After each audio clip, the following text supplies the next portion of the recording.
ഹനുമാൻ ക്ഷേത്രത്തിൽ കൊണാട്ട് പ്ലേസിലെ ഹനുമാൻ ക്ഷേത്രത്തിൽ എത്തിയിരിക്കുന്നു. വലിയ ആവേശത്തോടെയുള്ള സ്വീകരണമാണ് അവിടെ നൽകുന്നത്. ഭാര്യ സുനിത കേജ്രിവാൾ, പഞ്ചാബ് മുഖ്യമന്ത്രി ഭഗവത് മാൻ ഉൾപ്പെടെയുള്ള നേതാക്കൾ കേജ്രിവാളിനൊപ്പമുണ്ട്.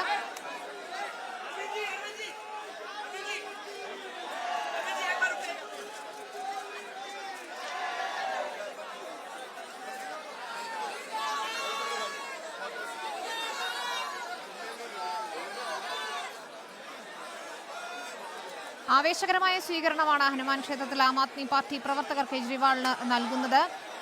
രണ്ട് മുഖ്യമന്ത്രിമാരാണ് ഇപ്പോൾ ഹനുമാൻ ക്ഷേത്രത്തിൽ ദർശനത്തിനെത്തിയിരിക്കുന്ന. ആം ആദ്മി പാർട്ടിയെ സംബന്ധിച്ചിടത്തോളം ഏറെ ആശ്വാസകരമായിരുന്നു ഇന്നലെ കേജ്രിവാളിന് ഇടക്കാല ജാമ്യം ലഭിച്ചത്.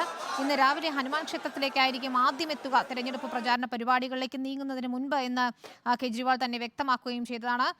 കേജ്രിവാളിനൊപ്പം ഭഗവത് മാനുണ്ട്, പഞ്ചാബ് മുഖ്യമന്ത്രി അതിഷി മർലേനയും സഞ്ജയ് സിംഗ് ഉൾപ്പെടെയുള്ള നേതാക്കളുണ്ട്. ഒപ്പം മറ്റു മന്ത്രിമാരുമുണ്ട്. ഭാര്യ സുനിത കേജ്രിവാളും ഉണ്ട് അരവിന്ദ് കേജ്രിവാളിനൊപ്പം എന്നാണ് നമ്മൾ മനസ്സിലാക്കുന്ന ദൃശ്യങ്ങളിൽ നിന്നും. ഏതായാലും ഹനുമാൻ ക്ഷേത്രത്തിലേക്ക് അദ്ദേഹം ഇവിടെ ചെലവഴിച്ച ശേഷമാണ് ഉച്ചയ്ക്ക് 1 മണിക്ക് വാർത്താ സമ്മേളനം വിളിച്ചിരിക്കുന്നത്. ഏതായാലും ബി ജെ പിക്കും കേന്ദ്ര സർക്കാരിനുമെതിരെ രൂക്ഷമായ ഭാഷയിൽ വിമർശനം അദ്ദേഹം നടത്തുമെന്ന് തന്നെയാണ് പ്രതീക്ഷിക്കുന്നത്. എല്ലാത്തിനുമുപരിയായി ആദ്യം താൻ ഹനുമാൻ സ്വാമിക്ക് നന്ദി അറിയിക്കുന്നു എന്ന് തന്നെയാണ് കേജ്രിവാൾ പറഞ്ഞത്. നോബിൾ മാരിക്കാരൻ നൽകും വിവരങ്ങൾ. നോബിൾ, ആവേശകരമായ സ്വീകരണമാണ് ക്ഷേത്രത്തിൽ കേജ്രിവാളിന് ലഭിക്കുന്നത്. 51ാമത്തെ ദിവസം അദ്ദേഹം തന്റെ ജനങ്ങൾക്കിടയിലേക്ക് ഇറങ്ങി ചെല്ലുമ്പോൾ എങ്ങനെയാണ് ആം ആദ്മി പാർട്ടി പ്രവർത്തകർ അദ്ദേഹത്തെ സ്വീകരിച്ചിരിക്കുന്നത്?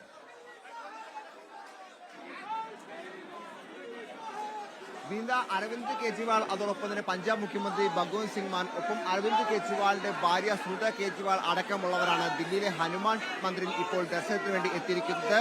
നേതാക്കൾ അങ്ങോട്ട് കയറി പോകുന്ന ദൃശ്യങ്ങളാണ് നമ്മളിപ്പോൾ കണ്ടുകൊണ്ടിരിക്കുന്നത്. വലിയ രീതിയിലുള്ള ആം ആദ്മി പ്രവർത്തകരുടെ സാന്നിധ്യവും ഇവിടെ ഉണ്ട്. അതിനേക്കാൾ അധികം തന്നെ വലിയ സുരക്ഷയും മേഖലയിൽ ഒരുക്കിയിട്ടുണ്ട്.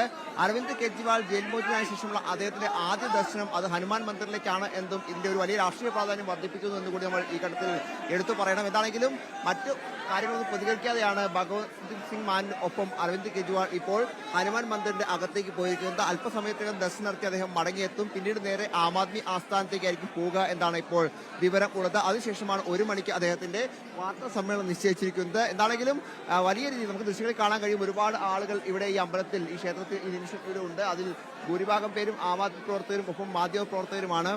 അധികം ആളുകളോട് ക്ഷേത്രത്തിലേക്ക് എത്തേണ്ടതില്ല എന്നൊരു നിർദ്ദേശം ആം ആദ്മി നൽകിയിരുന്നു എന്നാണ് നമ്മൾ മനസ്സിലാക്കുന്നത്. വൈകുന്നേരത്തെ 2 പരിപാടികൾ ഇന്ന് അരവിന്ദ് കേജ്രിവാളുണ്ട്. ഒന്ന് മെഹ്റോളിയിലും മറ്റൊന്ന് കൃഷ്ണനഗറിലുമാണ്. ഈ 2 പരിപാടികളിലേക്ക് പരമാവധി ആളുകൾ എത്തണമെന്നാണ് നിർദ്ദേശം നൽകിയിരിക്കുന്നത്. അതുപോലെ തന്നെ ക്ഷേത്രത്തിലേക്ക് അധികം ആം ആദ്മി പ്രവർത്തകരില്ല. ബാക്കി സുരക്ഷാ ഉദ്യോഗസ്ഥരും ഒപ്പം മറ്റ് മാധ്യമ പ്രവർത്തകരുമാണ് ഇവിടെ ഉള്ളത്. എന്താണെങ്കിലും തിരിച്ച് ഇറങ്ങി വരുമ്പോൾ അരവിന്ദ് കേജ്രിവാൾ എന്തെങ്കിലും പറയുമോ എന്നാണ് എല്ലാവരും ഉറ്റുനോക്കുന്നത്. നേരത്തെ ഈ കഴിഞ്ഞ ദിവസങ്ങളിൽ ഈ ഏകാധിപത്യത്തിനെതിരെ ശക്തമായ പ്രചാരണം വേണം, അതോടൊപ്പം തന്നെ ശക്തമായ പോരാട്ടം വേണം എന്നടക്കമുള്ള കാര്യങ്ങൾ കഴിഞ്ഞ ദിവസം അദ്ദേഹത്തിന്റെ ഭാഗത്ത് നിന്ന് പ്രതികരണമായി ഇന്നലെ വൈകുന്നേരം ഉണ്ടായിരുന്നു. എന്താണെങ്കിലും ഇന്നിപ്പോൾ അരവിന്ദ് കേജ്രിവാൾ അല്പസമയത്ത് ക്ഷേത്രദർശനം നടത്തി മടങ്ങും. നിലവിൽ മന്ത്രി അതിഷി മർലേന, സൗരഭ് ഭരദ്വാജ്, അതോടൊപ്പം തന്നെ ആം ആദ്മി എം പി സഞ്ജയ് സിംഗ് അടക്കമുള്ളവർ ഇപ്പോൾ ഇതിനോടകം തന്നെ ക്ഷേത്രത്തിന്റെ അകത്ത് ഉണ്ട്. അവർക്കൊപ്പം ഗോപാൽ റായ് അടക്കമുള്ള മന്ത്രിമാരും ആ കൂട്ടത്തിൽ ഉണ്ട്. അതിനുശേഷമായിരിക്കും അവരെ കൂടി കണ്ട ശേഷമായിരിക്കും അദ്ദേഹം മടങ്ങിയെത്തുക. എന്താണെങ്കിലും ആം ആദ്മി പ്രവർത്തകരുടെയൊക്കെ ഒരു വലിയ സാന്നിധ്യം നമുക്ക് എല്ലായിടത്തും കാണാൻ കഴിയുന്നുണ്ട്. റോഡിലുടനീളം അരവിന്ദ് കേജ്രിവാളിനെ കാണുന്ന ആളുകൾ ഉണ്ടായിരുന്നു എന്നാണ് നമ്മൾ മനസ്സിലാക്കുന്നത്. അരവിന്ദ് കേജ്രിവാൾ അതിന്റെ ബസ്തിയിൽ നിന്നാണ് അല്പസമയത്തിനകം തന്നെ ഇറങ്ങി ഇവിടെ ദില്ലി കൊണാട്ട് പ്ലേസിലുള്ള ഹനുമാൻ മന്ദിറിലേക്ക് എത്തിയത്.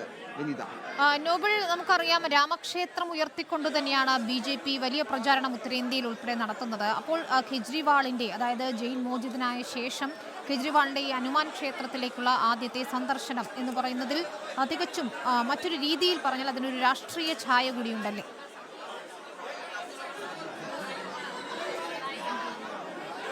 തീർച്ചയായും നേരത്തെ തന്നെ ഞാൻ പറഞ്ഞു ഇതിനൊരു വലിയ രാഷ്ട്രീയ പ്രാധാന്യമുണ്ട്. പ്രത്യേകിച്ച് ഈ രാമക്ഷേത്രം അടക്കമുള്ള വിഷയങ്ങൾ ഉയർത്തിക്കൊണ്ടാണ് ഒരു വശത്ത് BJP അവരുടെ പ്രചാരണം മുന്നോട്ട് പോകുന്നത്. അതിനിടയിലാണ് ഇപ്പോൾ ഈ ജയിൽ മോചിതനായ ശേഷം നേരെ അരവിന്ദ് കേജ്രിവാൾ ദില്ലിയിലെ ഈ ഹനുമാൻ ക്ഷേത്രത്തിലേക്ക് എത്തിയത്. നേരത്തെ സഞ്ജയ് സിംഗ് അടക്കമുള്ള ആളുകളും, സഞ്ജയ് സിംഗും ജയിൽ മോചിതനായ ശേഷം അദ്ദേഹം നേരെ എത്തിയത് ഇതേ ഹനുമാൻ മന്ദിറിലേക്കായിരുന്നു. എന്താണെങ്കിലും അതിന് രാഷ്ട്രീയ പ്രാധാന്യം സ്വാഭാവികമായി നമുക്ക് മനസ്സിലാവും. കാരണം ഒരു വശത്ത് രാമനെ ഉയർത്തി BJP പ്രചാരണം നടത്തുമ്പോൾ മറുവശത്ത് ഹനുമാൻ എന്ന തരത്തിലേക്കുള്ള ചില നിറവേഷനുകൾ കൂടി ഇതിന് ഉണ്ടാകുന്നുണ്ട് എന്നുള്ളത് നമ്മൾ ഈ ഘട്ടത്തിൽ വിലയിരുത്തണം. എന്താണെങ്കിലും അരവിന്ദ് കേജ്രിവാളിന്റെ മടങ്ങി വരവ് വലിയ ആത്മവിശ്വാസമാണ് ഇന്ത്യ ക്യാമ്പിനും ആം ആദ്മി ക്യാമ്പിനും ഒക്കെ നൽകിയിരിക്കുന്നത് എന്ന കാര്യത്തിൽ യാതൊരു സംശയവുമില്ല. കാരണം പ്രചാരണത്തിന്റെ മുൻപന്തിൽ അരവിന്ദ് കേജ്രിവാൾ ഉള്ളത് അവർക്ക് തീർച്ചയായും വലിയ ആത്മവിശ്വാസം നൽകുന്ന കാര്യമാണ്. അത്തരത്തിൽ അരവിന്ദ് കെജ്രിവാളിന്റെ ഒരു മടങ്ങി വരവിന് കൂടി എന്താണെങ്കിലും ദില്ലി സാക്ഷ്യം വഹിച്ചു എന്ന് കൂടി നമ്മൾ പറയണം. 7 ലോക്സഭാ മണ്ഡലങ്ങളാണ് ദില്ലിയിൽ ഉള്ളത്. ഈ 7ഇടത്തും അരവിന്ദ് കെജ്രിവാളിന്റെ സാന്നിധ്യം അത് തീർച്ചയായും ഇന്ത്യ സഖ്യത്തിന് ഏറെ ഗുണകരമാകും എന്നാണ് വിലയിരുത്തപ്പെടുന്നത്. ആ ആത്മവിശ്വാസമാണ് ഓരോ പ്രവർത്തകരും പങ്കുവെക്കുകയും ചെയ്തത്. എന്താണെങ്കിലും അരവിന്ദ് കെജ്രിവാളിന്റെ മടങ്ങി വരവ് അത് വലിയ ആഘോഷമാക്കി തന്നെ മാറ്റുകയാണ് ആം ആദ്മി എന്ന കാര്യത്തിൽ യാതൊരു സംശയവുമില്ല. കാരണം നിരവധി ആളുകൾ അതുമായി ബന്ധപ്പെട്ടുകൊണ്ട് പ്രതികരണമൊക്കെയായി ഈ ഭാഗത്തേക്ക് എത്തുന്നുണ്ട്.